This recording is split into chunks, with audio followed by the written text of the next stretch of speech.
So welcome to the third video on Karmic imprint clearance.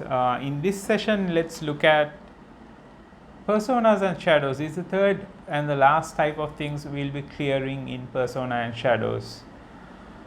Persona and shadows is quite a new idea in the sense these ideas were presented by Carl Jung. So people knew something like this existed, but then Carl Jung put a very solid foundation on that, and so I want to talk to you about some of the personas and shadows that we are dealing with. Ultimate innocent. So ultimate innocent is in denial of immediate reality. They know what is real, but if somebody else tells them that it is different from that, they are going to adopt that view. Ultimate innocent. Do you do that, or do you know somebody else does it, who eventually claim, I did not know, I don't know how to do this, I am not aware of this. They could have been aware of it, but they choose not to, and now they can play the innocent card. Professional victim. Professional victims expect a special treatment. And because of X, I need to be treated specially. I need to receive special treatments. It doesn't mean they're broken or they're damaged. They just expect special treatment for them because they can easily get victimized on simple things in life. Professional victim. So when somebody has these two patterns together, ultimate innocent and professional victim, we call them terrorist. Because one, they are terrorized, living in fear, because they tend to accept things without question, and then when things happen, they immediately go into victim mode. And people who work with them are also terrorized, because if this person is in your life, you will never know when they are victimized and when you are blamed for their victimization. So terrorist, both terrorized and terrorized. Terrorists usually try to win at all cost. Pretty toxic to be around them. Perennial martyr. So perennial martyr has the compulsive need to heal others and control others. So they make use of guilt devices to control you. They would talk about a sacrifice that they have done and then demand that you make a certain change happen in your life or adopt certain thing, because they have already paid the price from their life for you. So they would figure out really creative ways to control your life. It could be intimidation, or it could be guilt devices. Absolute perfectionist. So perfectionism is not really bad. It's bad, but it's not really bad. But absolute perfectionist, they can't even get started, because nothing is perfect enough to get started. The goal is not perfect enough. The plan is not perfect enough. So when I usually a chill goes down my spine when people tells me that I need to come up with a perfect plan. That is not happening. That is a project that is not going to start. That is a life that is not going to transform. You can wait your whole life for a perfect plan. So if you joined our session on 26th, we talked about this aspect and what is the one true way to succeed. And that is not coming up with a perfect plan. Nobody has ever come up with a perfect plan. All right, if you have this last two, one more, emotional cannibal. So emotional cannibals need a lot of love. They need a lot of love, and how much ever love they receive, they don't feel loved. So they would demand more and more, and what happens is they would eventually break the source of love. Not only they would not receive enough love, but also anybody or anything that is trying to give them love, they would get tired and they would feel frustrated, and they would go into a certain place of self-denial.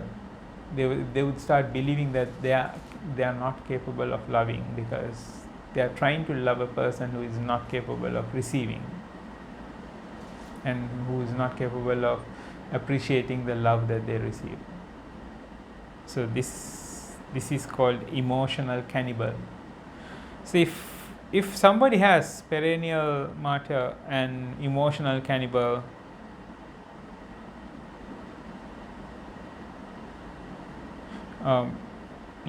if this happens when somebody has perennial martyr and absolute perfectionist together, you're waiting to receive perfect love, and then you're a master of using guilt devices. Emotional cannibal. If somebody has terrorist, that is ultimate innocent, professional victim, perennial martyr, and absolute perfectionist, they're a compulsive destroyer. Everything in their path will eventually get destroyed by them. They have self-destructive abilities, addictions, extremely compulsive, and people themselves and others get emotionally ruined in their presence. Obsessive projectionist. So for obsessive projectionist, life is meaningless unless they are doing a lot of stuff. So they need to be doing stuff all the time. They need to have projects going, a lot of projects going on. Obsessive projectionist. And there need to be challenges that they are overcoming. They can't sit and take a moment of a relaxed moment. There need to be challenges going on.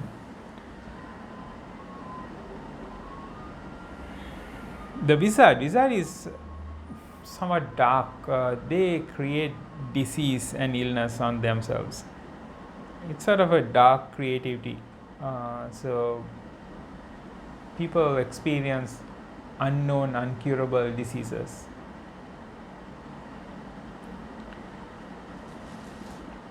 Really low in self-esteem as well. Wizard. Tyrant.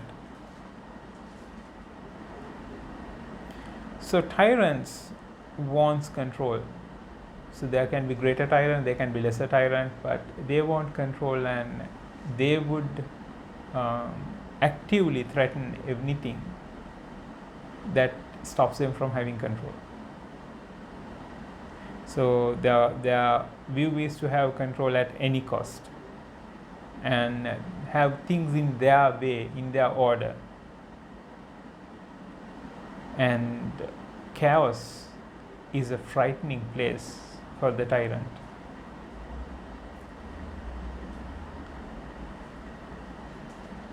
Cerberite. So Cerberites want stuff. They are directed by lust. They are directed by their urges of physical body, moment to moment. It's not that one moment you would have a need for some physical fulfillment. It's not. This is moment to moment driven by the needs of the physical body. If that is not present, they would feel not alive. The last one, the warden. The wardens control the truth. Have you met them? Probably you have. They control the truth. They police others by controlling the truth. They have a self-defined rightness. They might feel it is righteous. They might present it as a righteousness, but they have a self-defined rightness, and then they would impose this self-defined rightness on others by controlling the truth. So these are 12 types of personas and shadows sometimes we have. So in karmic imprint clearance, we clear out the highest priority of these as well.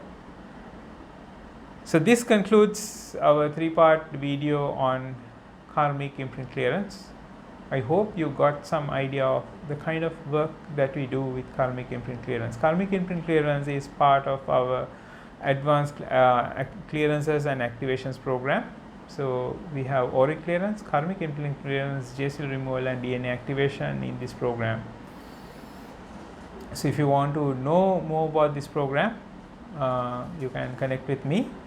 Right now, we teach our students how to do auric clearance at the first level of advanced clearances and activations. To get there are entry criteria. There are things you need to have done for you to enter this auric clearance training program. One of them is to have gone through advanced clearances and activations as a healing session with me. So that is also something that is available for you. You can go through these sessions with me. To get details about either auric clearance practitioner certification, Reiki practitioner certification, or about advanced clearance and activations as a healing program, you can connect with me. I am Gamakasri, Chief Trainer and Coach for Mind Designs International and a Reiki Grandmaster. Take care of yourself. Jai Sri.